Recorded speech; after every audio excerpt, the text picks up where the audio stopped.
जो मंडी के प्रत्याशी हैं, एक दिन तो वो आते हैं और रोते हैं कि खुद कहते हैं, हमारे कहने से बहुत पहले खुद कहते हैं कि कांग्रेस की बेकार सरकार ने कोई काम नहीं किया तो हम किस मुंह से लोगों के पास वोट लेने जाएंगे। ये खुद प्रतिभा जी और उनके बेटे का बयान है, ये ऑन रिकॉर्ड उन दोनों ने बोला हुआ है ये। और ये कहते हैं अब हम कौन सी शक्ल लेके लोगों के पास, या हमारे खुद के कार्यकर्ताओं के तक के तो हमने काम करवाए नहीं। ऐसी निकम्मी और नकारी सरकार है। और फिर दोनों माँ बेटा जो हैं फिर से कांग्रेस की गोद में जाकर बैठ जाते हैं, फिर कहते हैं कि राहुल और प्रियंका एकदम बेकार है, मोदी जी के सामने इनकी कोई क्लास नहीं है, कोई औकात नहीं है। ये भी प्रतिभा जी ने खुद ही कहा हुआ है, हमारे कहने के बहुत पहले उन्होंने खुद कहा हुआ है। जब उनको कहा गया था कि आप क्या चुनाव लड़ेंगी कंगना के सामने, तो उन्होंने कहा था कि राहुल गांधी और प्रियंका गांधी दोनों ही बहुत ही ज्यादा जो है वो असक्षम है, मोदी जी के सामने उनकी कोई हैसियत नहीं है। वो मोदी जी कहाँ और ये कहाँ, और हमारे पास बजट नहीं है, हमने लोगों के काम नहीं कराए हुए हैं। इस तरह के इन्होंने बयान दिए हैं। अब हमारे लिए बताने को रहा ही क्या है, इनके जो काले चिट्ठे हैं वो जनता के सामने खुल चुके हैं।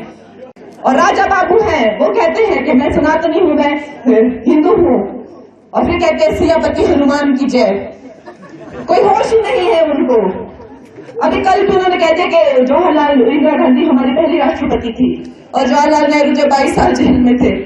तो इस तरह के जो राजा बाबू है, ये सिर्फ एक कार्टून कैरेक्टर हो सकते हैं, ये देश के कोई नेता या प्रधानमंत्री नहीं हो सकते। और देश की जनता इनको जवाब देगी।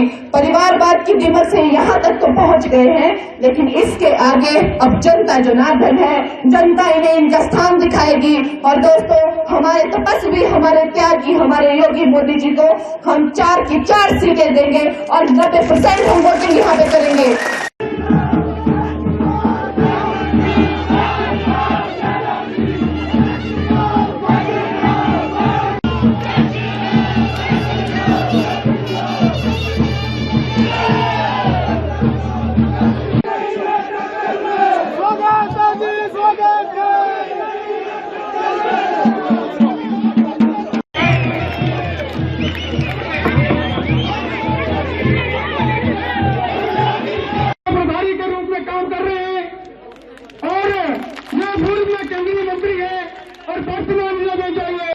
उनके साथ हमारी लोकप्रिय मंडी संसदीय क्षेत्र की प्रत्याशी रघुपाल जी, नहीं तो संतराम जी, संतराम जो हमारे कामदार जी का और विशेषकर हमारी जो यहाँ से जाने वाली प्रतिनिधि है, और उनके साथ बसंत जोशी जी जो यहाँ पर सिराज विधानसभा में प्रभारी के रूप में जो यहाँ पर बाली चौकी के चेयरमैन है, और सिराज विधानसभा के चेयरमैन हमारे देवेंद्र रावत जी। स्वागत है, स्वागत है।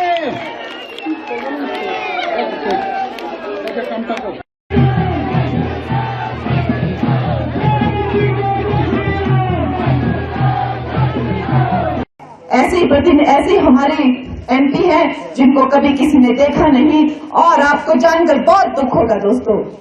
मैं आपको एक बात बताती हूँ कि हमेशा जो भी लोकसभा के कैंडिडेट होते हैं या लोकसभा के जो एमपी होते हैं, उनका एक कार्यकाल के बाद सबका एक लिस्ट आता है जिसमें उनके नंबर आते हैं कि किसने कितनी सांसद नीति इस्तेमाल की, ना कि प्रतिभा जी ने कहीं दौरे नहीं लगाए। वो तो एक बात है, इतनी त्रासदी आई, इतने गरीब लोगों के घर गए, इतनी जान धन की हानि हुई, लोगों के पशु बह गए, लोगों के खेत गिर गए, डंगे गिर गए, घर गिर गए, इतनी हानियां हुई। आपको जानकर बहुत दुख होगा। जिन नेताओं ने, जिन एमपी ने अपनी बिल्कुल सांसद निधि यूज नहीं की, लास्ट के 3 लोगों में से एक नाम प्रतिभा सिंह का था। उनको दया नहीं आई मासूम हिमाचल की जनता की, उन्होंने एक सांसद निधि की एक पाई किसी को नहीं दी दोस्तों। ऐसी कठोर, ऐसी भावहीन, उनको दया नहीं आई हिमाचल की गरीब जनता पर। वो करोड़ों रुपए कहाँ गए सांसद निधि के, ये जानना, ये प्रश्न करना हमारा हक है, और हम करेंगे और हम कर रहे हैं दोस्तों।